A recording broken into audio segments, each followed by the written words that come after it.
Welcome to Hotel Bar Sessions Afterthoughts. I'm hosting this week. I'm Rick Lee, and I'm joined as usual by my colleagues, Dr. Charles Peterson and Dr. Lee M. Johnson. How y'all doing? It is snowing here in Memphis. I'm looking out at a snowstorm, so it is crazy. As you can see, it's beautiful and terrifying. As you can see, I'm from space, and I can see sort of the weather patterns over southwestern Tennessee. And Lee is right. Indeed, it is snowing based on the weather patterns I'm able to observe. I love the empirical confirmation. Lee was just, you act as if Lee was just a priori judging that it was snowing, and you come with that empirical crap. It could have been a very limited sort of area affected by that snow, but I'm seeing it across the entire city of Memphis, not just her neighborhood in Midtown. I see.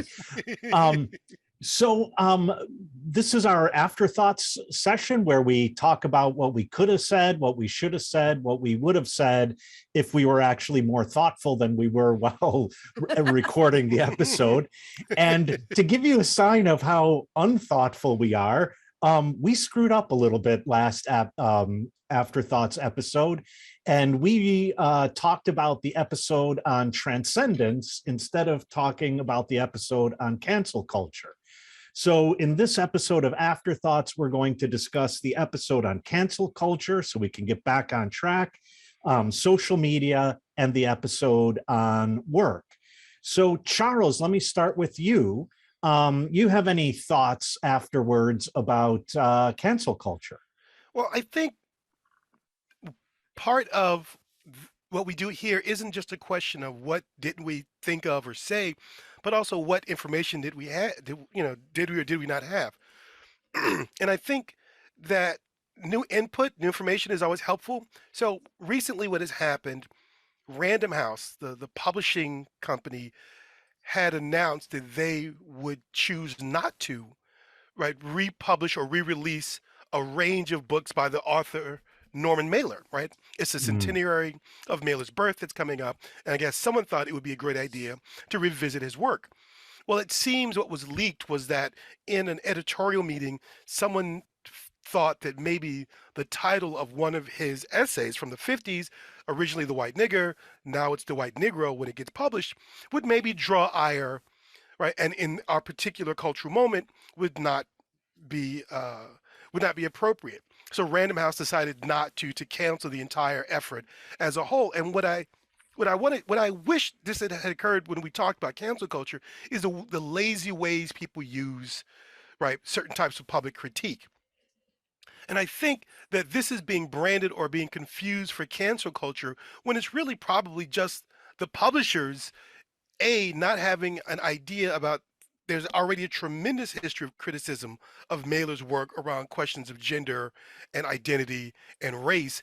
But also the fact that if you don't think it's going to sell because nobody really reads Mailer anymore, and he's probably not going to go down in history as one of the great American writers, then just say we don't want to waste money on this guy, right? Just say that. Don't push this off on some sort of editorial staffer who's probably just virtue signaling for their colleagues. I mean, just say nobody's going to buy it. Let's not waste the time. He's gotten all the money he's going to get when he was alive. No more money for Mailer now that he's dead. So, if that had happened, then I thought that would have been an interesting, an interesting inclusion or interesting part of our conversation around cancel culture. And just to follow up on that, Charles, our favorite New York Times editorialist, Ross Douthat, he wrote an editorial just today, I believe, saying, hey, everybody, why don't you go ahead and cancel Joan Didion? And was sort of mining her work for some potentially offensive things and basically daring people to cancel Joan Didion. Here's the thing. Joan Didion was actually a brilliant writer and really had insightful things to say and was a really massive force in public letters up until her death. Yeah. Right. Her great book, The Year of Magical Thinking, is just so painful and brilliant to read. No one is saying that about Norman Mailer. Right. Lee, you have any afterthoughts about cancel panic? I mean, I like the way that Charles said it. I do think that the panic about cancel culture is a lot of it is a performance now, and it's a lazy performance. And I want to give a shout out to I think it was William Paris. It was one of our uh, philosophy podcast competitors. I'm just kidding. We're not competing with you guys. The guys, because it's no competition. Yeah, the guys over at what's left of philosophy. I'm pretty sure it was William Paris who was tweeting about this and was just saying that it's that comedians, it seems like a lot of comedians now are, just sort of using this kind of, I'm afraid of getting canceled, or can I say this? I might get canceled. And he's like, it's not even, it's not even a good joke. It's just it's a lazy sort of crutch, and that it's really getting in the way of good comedy. And I think that is true kind of across the board, not just in comedy. I think that people are using like wokeness and the possibility of being canceled, the cancel panic, as just a sort of kind of like a lazy out. I also want to say that there was a story recently on Fox News locally, because the University of Memphis has been incentivizing professors to incorporate diversity, equity, and inclusion materials into their curriculum. It's like $1,500 if you build this into your course, and another $1,500 after you teach it.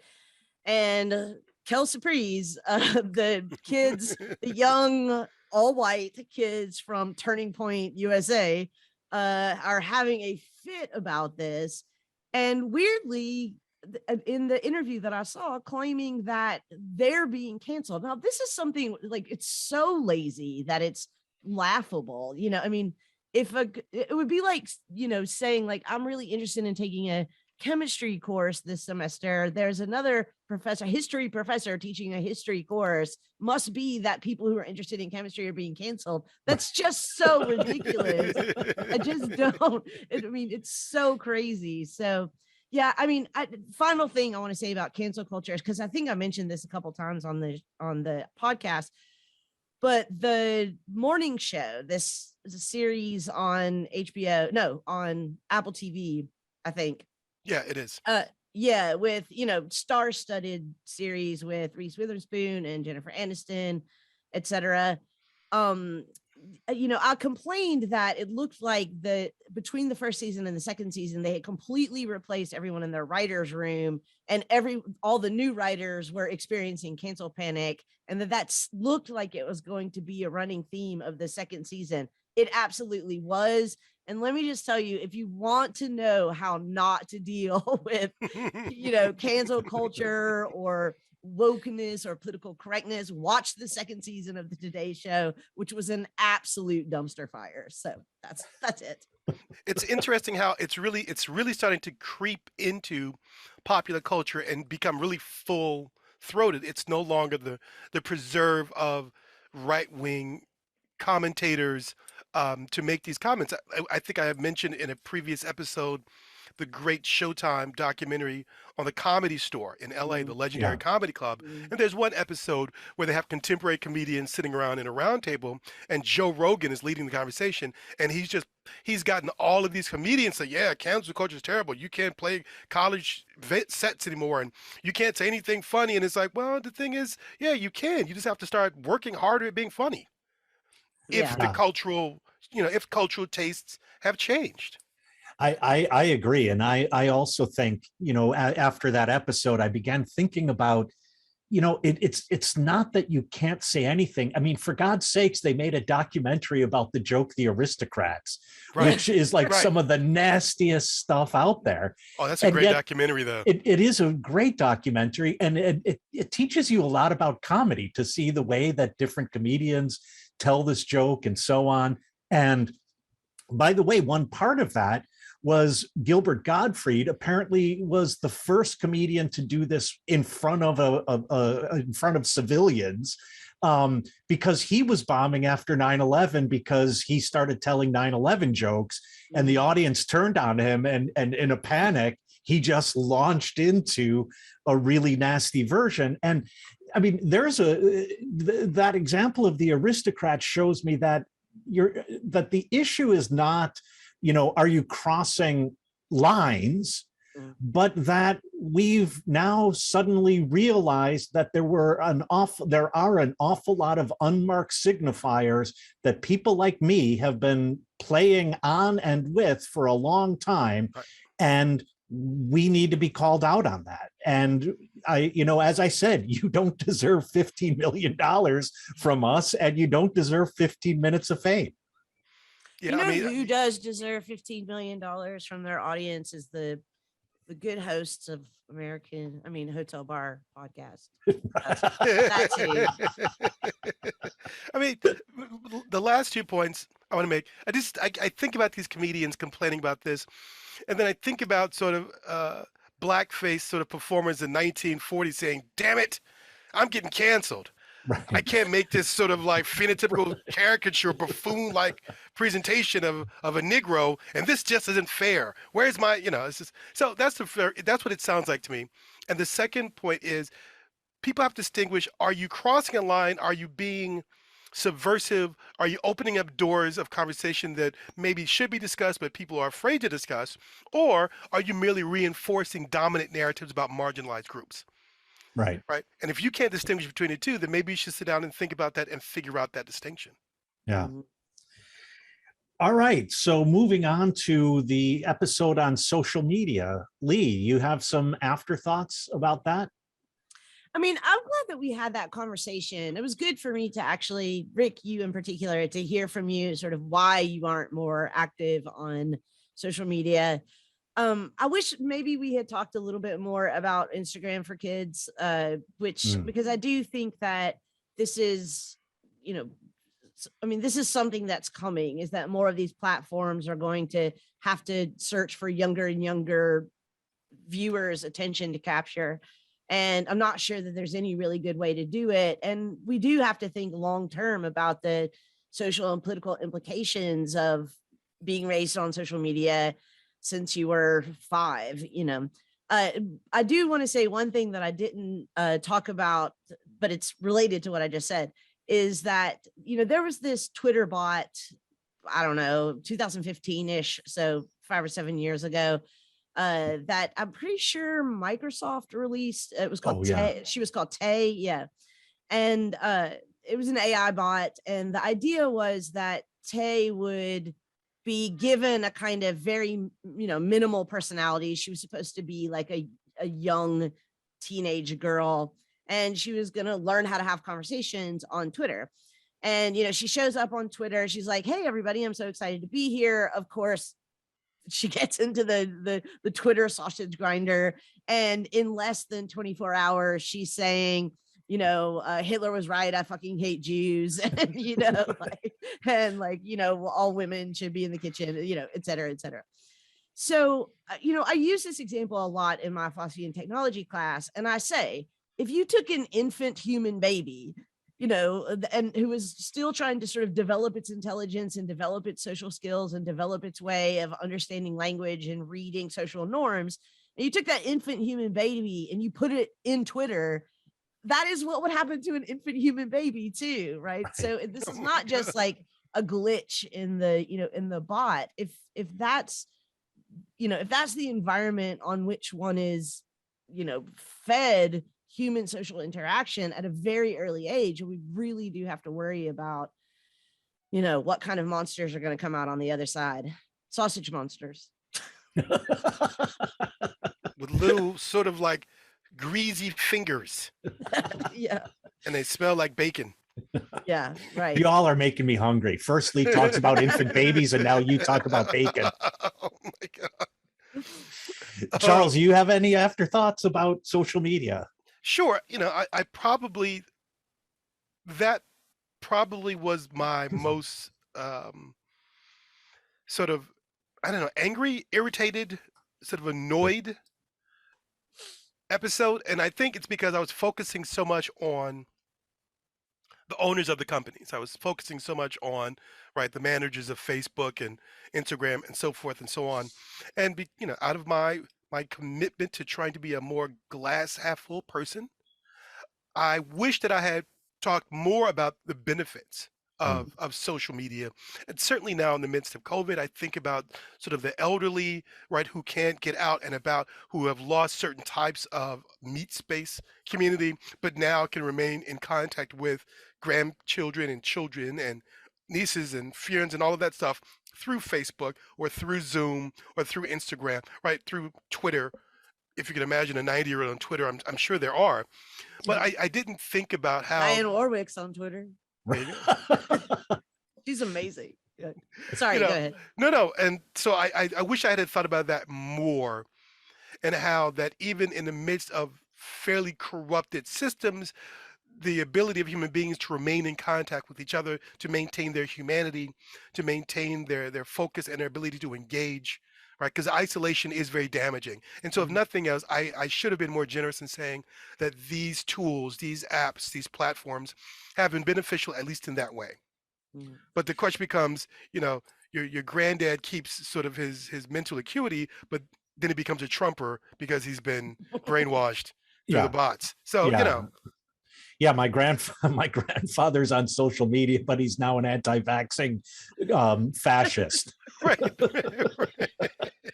You win some, you lose some. You win some. That's the good, the bad, and the ugly right there. Right. That's it. And how appropriate that now we're doing this on the anniversary of January 6th. So yeah, you're right. Thanks, Grandpa. Thanks. No, and I'm with Charles that I think that I did mention this, but I wish we had a chance to talk more about it. The ways in which communities that don't easily form in meat space for a lot of reasons, structures of oppression or just distance, some nefarious, some just neutral reasons, that these communities have ways now to come together. And I think, Charles, you were just talking about isolation. I think there's the isolation of feeling I'm the only one like this. And, you're afraid to talk to anyone about it because you think you're weird. And I think social media allows for a lot of those communities or individuals to find communities and communities to form around common interests. I also think, we didn't have a chance to go more thoroughly into the actual differences between these various platforms. And I mentioned Christopher Long's work, and I wish, we only have an hour, and, that would maybe be an episode in and of itself. But to talk about what kinds of interactions are afforded by various platforms and what kinds of interactions are denied. And then lastly, we didn't say how much of an asshole Zuckerberg is enough. Right. That well is just, it's infinite. There's no bottom to that. There is no bottom to that. Yeah. It's like where you are, Charles. It's like outer space. It's infinite. It's infinite. It's a sublime amount of assholishness. Yeah, that's true. It's inexpressible. Yeah. And it's both the dynamic sublime and the mathematical. That's right. That is right. Well played. We are a philosophy podcast after all. Right. Not like people say.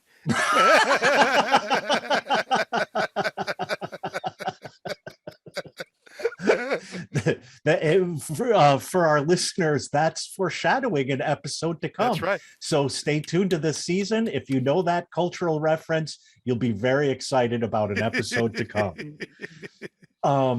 Finally, we talked with Jason Reed about first the film Sorry to Bother You, but we sort of used that as a pretext to talk about work, which is something he's been thinking an awful lot about, and he's posted blogs about it, and he's working on a text on that. So, Charles, do you have any afterthoughts about the episode on work? Yeah, I want to thank my old friend and our fellow philosopher, Jason Reed, again. It was fantastic having that conversation with him. It certainly reminded me of our years together and at SUNY Binghamton and the conversations and the reading groups we participated in. So it was great seeing him again. I know one of the questions that I asked him near the end of the episode about looking at Sorry to Bother You in the context of really post or early 2000 or early 21st century films around work.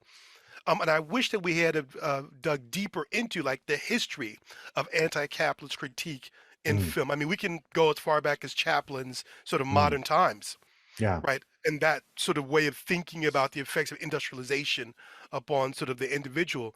I think that would have really sort of fleshed out and given Sorry to Bother You a tremendous position as being a part of an ongoing popular conversation and concern about the ways in which we work, how it affects the ways in which we live and exist. Lee, how about you? What have you been thinking about since the episode?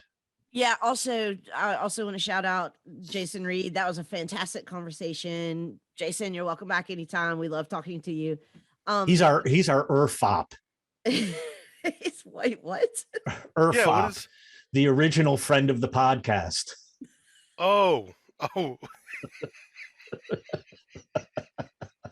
Yeah, you had to unpack that one.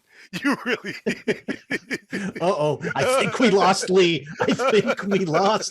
Down goes Johnson. Down goes Johnson. Podcaster down. I wanted to use my one and only canceling somebody for a joke right now. That sounds like a great title for a novel, Broadcaster Down. Yeah, right. Okay, so I was very glad to have Jason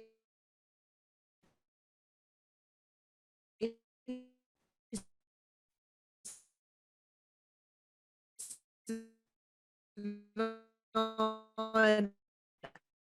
I support the union too. I do want the robots to be a part of the union too. But I imagine for reasons that Rick and Jason and Charles would be sympathetic with, which is that the problem with work is the structure of work, right? And unless those structures of exploitation and alienation change, it doesn't matter who the workers are, right? It doesn't matter if you're standing beside a robot or if you're standing beside an equisapien, right? They're, the workers' liberation is everyone's liberation. And so, so I do think that, I kind of let that slide in the episode, but I want to state kind of clearly, yes, I think that's absolutely true that, all workers should be in the union. Right. So anyway, what about you, Rick? Well, first of all, I agree that robots, if they're involved in labor, then they should be organized as much as all labor must be organized under the conditions of capitalism. Charles touched on this issue, and I wish we spent a little bit more time probing it. And Lee, you were the first to bring it up when you raised the equisapien moment in the film, that in a kind of either surrealist or magical realist kind of fashion, I think that the film is pointing out that, in fact, the only way to accurately depict the real conditions on the ground is in this incredibly imaginative, surrealist moment, in order to just show that we've, frogs in boiling water, we've become accustomed to what is actually incredibly surreal, if you think about it. And I think that sort of aesthetic move that the film makes, it would have been fun to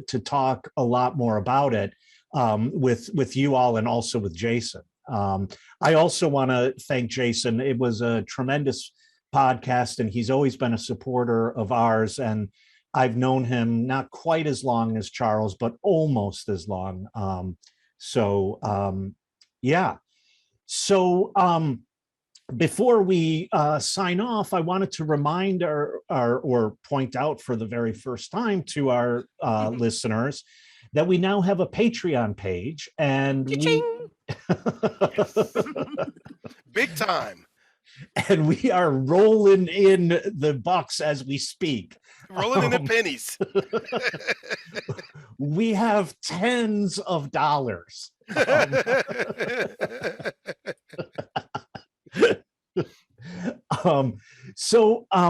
We have several levels at which you could subscribe, going anywhere from $3 a month to Lee, what's our highest? 50, I think. $50 a month, yeah. $50 a month, in which basically you own the podcast. If you give us $50 a month. But I did want to point out that we're not making any money off of this. We love doing it. As Charles has said many times, it doesn't feel like work. And that's not our issue. The issue is that, as we talked about, I think in last season, those bits, those electrons, they live somewhere, and where they live, those people are charging us. And so there is a lot of infrastructure involved that is not without its own costs.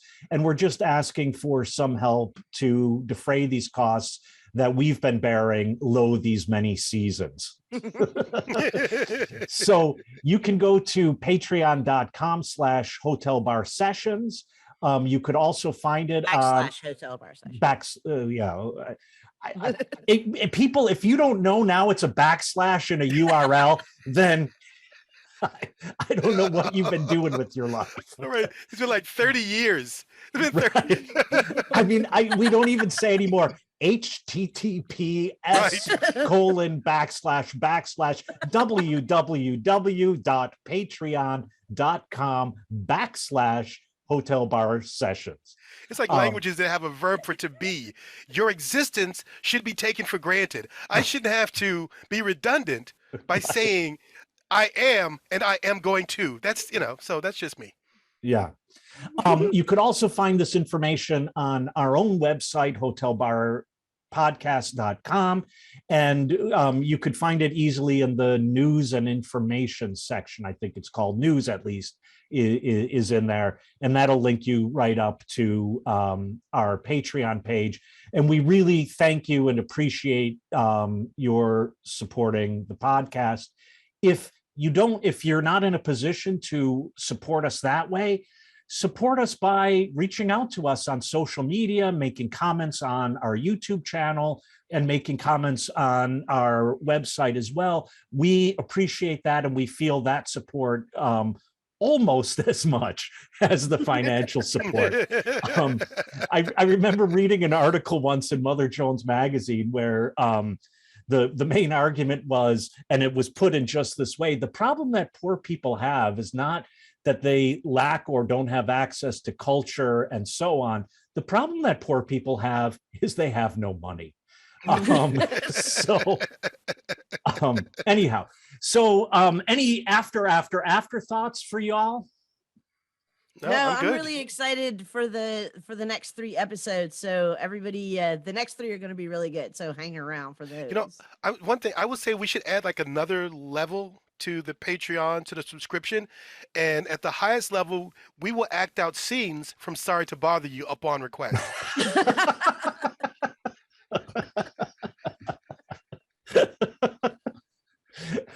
I'm just saying.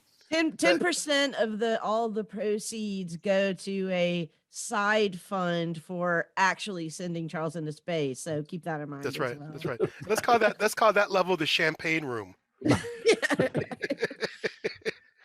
All right. Well, this has been a lot of fun. Thank you all. And we'll see you after 3 more episodes when that will be our penultimate Afterthoughts. So we'll see you then. Later, guys. Thanks for listening, everybody. All right. Take care, everyone. Be safe.